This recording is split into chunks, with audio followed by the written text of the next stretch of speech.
네, 아는 기자 외교안보 국제부 김재혁 기자 나왔습니다. 자, 김 기자. 실제 합의가 이뤄진다면 이스라엘 하마스 전쟁 6주 만에 가장 반가운 소식입니다. 실제 합의에 도달할 가능성은 얼마나 됩니까? 네, 이스라엘과 하마스가 교전 일시 중단 합의에 근접했다는 소식은 미국 관리를 인용한 미국 워싱턴 포스트의 보도로 알려졌는데요. 워싱턴 포스트가 전한 합의 조건에는 모든 교전 당사자가 24시간마다 10명 이상의 인질을 석방하는 동안 작전을 일체 중단한다는 내용입니다. 카타르 등 중동 국가들의 중재로 3일 교전 중지, 인질 수십 명 석방 등의 조건이 자주 흘러나왔지만 5일 작전 중단 논의는 처음입니다. 보도가 나간 직후 백악관은 아직 합의에 이르지 못했고 합의에 이르기 위해 노력 중이라고 밝혔는데요. 합의가 임박은 했지만 실제로 성사되기까지는 조금 더 지켜봐야 하겠습니다. 그렇군요. 휴전이라는 말을 쓰지 않고 교전 중지라고 이야기를 하고 있습니다. 여기에는 어떤 차이가 있는 겁니까? 예, 영어로 pause conflict라는 교전 중지는 인도주의적 목적을 위해 말 그대로 적대 행위를 일시 중단하는 겁니다. 평화협상, 전쟁 종결과 같은 정치적 타협을 위해 전투를 중단하는 휴전, 즉 시즈파이어와는 차이가 있습니다.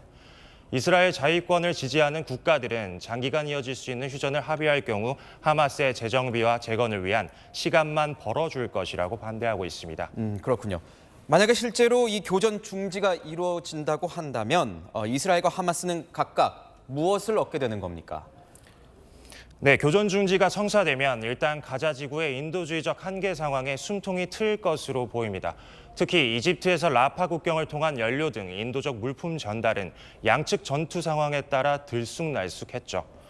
세계보건기구는 가자 지구 병원 36곳 중 25곳이 연료 부족과 시설 파손으로 재기능을 하지 못하고 있는 만큼 연료와 구호품 공급은 사상자 급증을 막을 수 있을 것으로 기대합니다.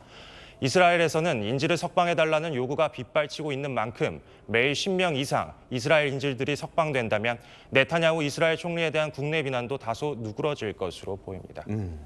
만약에 이 교전 중지에 이르게 된다면 앞으로의 전쟁 양상 어떻게 되는 겁니까? 전면적인 교전 중지가 일시적으로 이어지겠지만 수일 내에 다시 전투가 재개될 가능성도 있습니다. 이스라엘은 지난주부터 가자 북부에서 하루 4시간씩 교전을 중지한 사례도 있었지만 난민 대피 통로를 위한 일시 중지에 불과했습니다.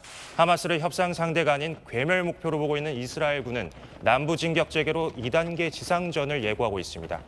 실제 이스라엘은 가자 지구 북부 난민촌 자발리아와 가자시티 외곽 자이툰 지역에서 하마스의 군사 시설을 파괴하면서 북부 완전 점령을 위해 속도를 높이고 있습니다.